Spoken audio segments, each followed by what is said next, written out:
there might even be a meal for me. But as I'm walking towards them, I spot something else. Whoa. Down. There's a group of white rhino here. This is just amazing to see. They're probably only about 50 meters away from me here. And I need to be pretty careful. You must never underestimate rhino. I know of 2 South African brothers that got charged by a big bull rhino and they were gored and trampled on. They were a real mess. But they eventually got rescued, air ambulanced out, and they were definitely lucky to live. And look, you can see there, those 2 rhino have gone into the defensive position where they put their backsides together and they face outwards. And that's their first warning to me that I'm getting too close here. They're unsure of me, and that first warning means the rhino are weighing up whether to take me on or run away. I'm right on the edge of their comfort zone. If I move any further towards them, they could charge. But as with elephant, if you ever have to face a rhino charge, there is something you can do to save yourself. And if they did turn and charge towards me, what I've got to do is hold my nerve and not try and just outrun them, because I'd never manage to do that. You've got to stand firm, face it, hold that nerve, and then at the last minute, dive to the side, and then find cover. And look, you can see them just beginning to edge towards me now. Okay, we need to find a way around here. I've moved out of their threat zone, and they're happier now, and slowly they move away.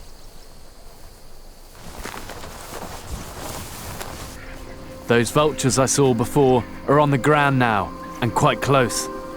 They should have taken flight at my approach, but they haven't, and that can only mean one thing. Look at that, you see that? Those vultures there, they're so full of what they've been feeding off, they can't even take off. They're just like waddling up the hill. And this is what these vultures have been after. Look at this, dead zebra.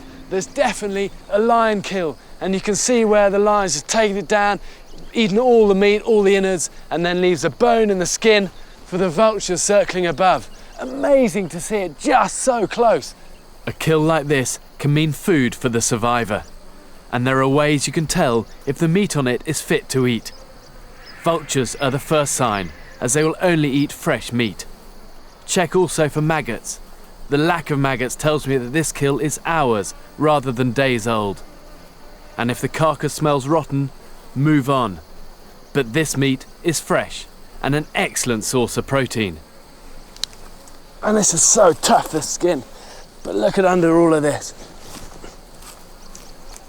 I gotta peel the skin back. That is all gonna be as fresh a meat as I'm gonna find out here.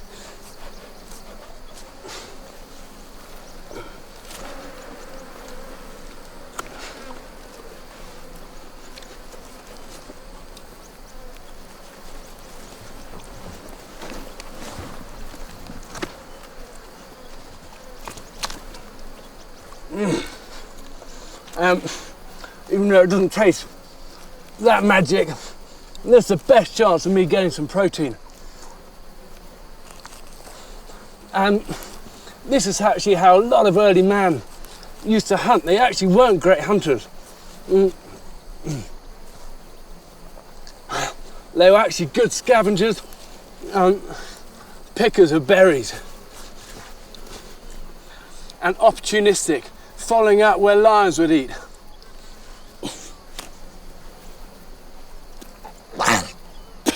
That's a nasty bit.